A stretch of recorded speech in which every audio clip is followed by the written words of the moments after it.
I'm Rebecca Kemp Brent. I love making bits of jewelry to wear with any outfit. It's a quick and easy way to accessorize. I might have been known to do this at the last minute once or twice.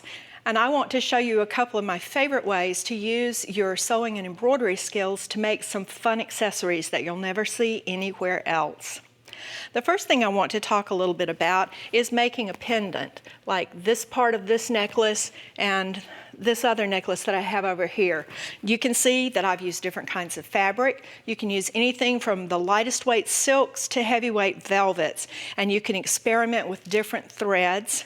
In fact, these are all small projects, so if you have a sample or if you want to try something new and you're not quite sure how you will like it or how it will turn out, this is something you can do with those little bits and pieces.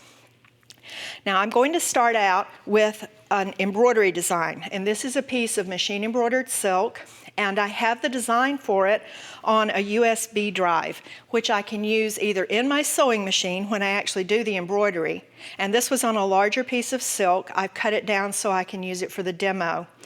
And I also can use the same thumb drive with the design in my electronic digital die cutter so that I can create a shape for the pendant to be built around. This used to be the biggest stumbling block for me in making these, because cutting these shapes out of what's called illustration board, it's a lot like mat board, which a lot of people are familiar with from having pictures framed. This is about the same thing, but it has a smooth finish, and you really could use either one. It's a little hard on the knuckles to cut this out by hand with a craft knife. So I was delighted to discover that I could get illustration board and put it on a cutting mat for my digital cutter and use my cutter to do the hard work for me. Let me take you through that process here. First of all, I'm going to retrieve the data from my USB, where I have several different designs. This is our little flower.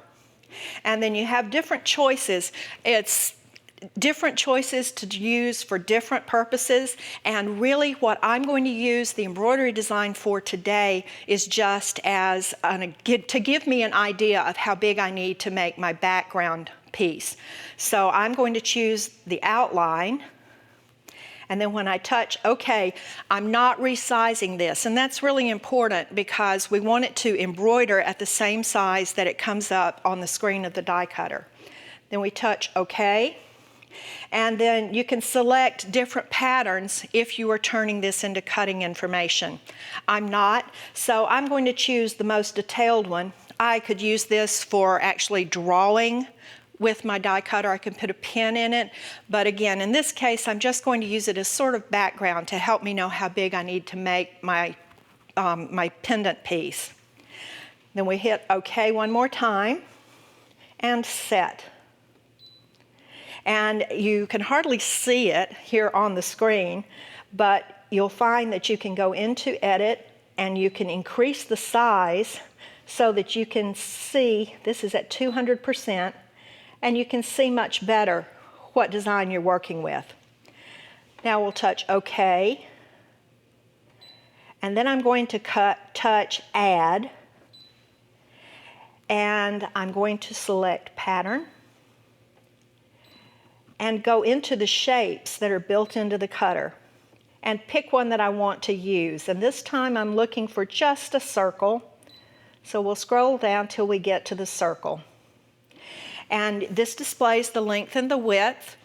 I know, because I've done this before, that I want this to be about 1.4 inches. And you'll notice they're both changing at the same time. That's because I have it set to change symmetrically. Sometimes that's actually not the best choice, but in this case, for demoing it to show you how to do this, that works the best for me. So let's go down to 1.4. And then we'll touch Set. And now you can see that we have both a circle and a flower on our screen. I'm going to move the circle so that it's around my flower, just to make sure that I have the sizing right. And then I'm going to select the flower instead, and I'm actually going to delete it because I don't need to cut out that flower design since I've embroidered it instead. Okay, and now I'm ready, so I will touch OK, and then I'm going to OK again and select Cut. And now we'll let the scanner go ahead and do its magic. Sorry, the cutter. It scans too, but this time I'm cutting with it. And while that's working, I also wanted to mention that when I'm finished cutting the mat board, I'll use that same pattern, making it a little bit smaller to make the backing for my pendant. And then to finish up the pendant, you'll have your die cut shape and a piece of batting or felt. I use just a plain white craft glue and a paintbrush, and I glue one to the other and then trim the batting so it's the same size. Then I hold the fabric around with pins. You can actually drive your pins into the edges of the mat board, and then I use some glue again and put these edges to the back, and then when you're finished, you cover them with that backing that you cut out. Now we finished cutting, and you can see that we can peel this right off the mat, and there's your perfectly die cut circle. Now I've accented my pendant on this necklace with some really fun beads. These have been one of my favorite things to make for a long time now, and they have a secret ingredient, which is foam hair rollers. If you're not my age, I don't know whether you'll remember these or not, but they used to be really common, and you can still buy them. So look around. You can find them in different shapes, different sizes, and when you need to cut one so that it's the right size for your project, I just flatten this with a ruler on my rotary cutting mat and cut right across to make it whatever size I need it to be. Now, if you'll come with me over to the sewing machine, I'll show you how to use some decorative stitches on the machine to actually decorate the fabric that we're going to use, and then really quickly show you how to put those beads together. First thing I wanted to show you is that I have a piece of fabric that I've stabilized with some iron-on interfacing, and then I've drawn a few little guidelines on it in a light colored chalk.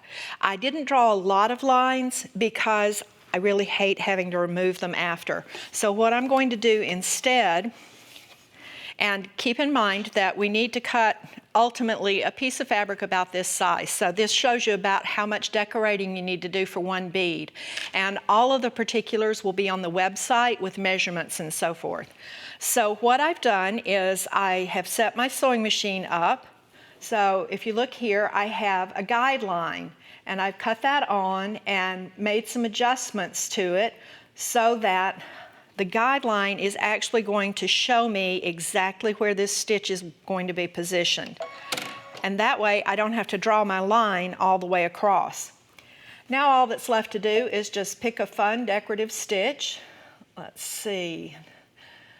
Find one that's a little bit smaller than that so it fits well. Here we go. And then we're off to the races.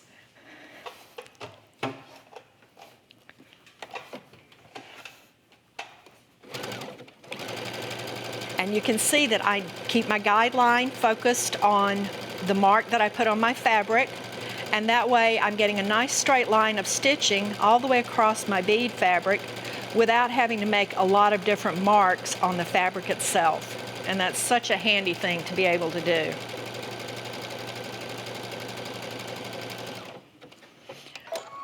Okay, so I finish up my stitching. And of course, one row of stitching is not going to be enough, so you'll go back and add whatever other stitches you want, different threads, different colors, whatever suits your fancy or matches your outfit. And let me take you then through the process that you use to finish up these beads. It's really simple.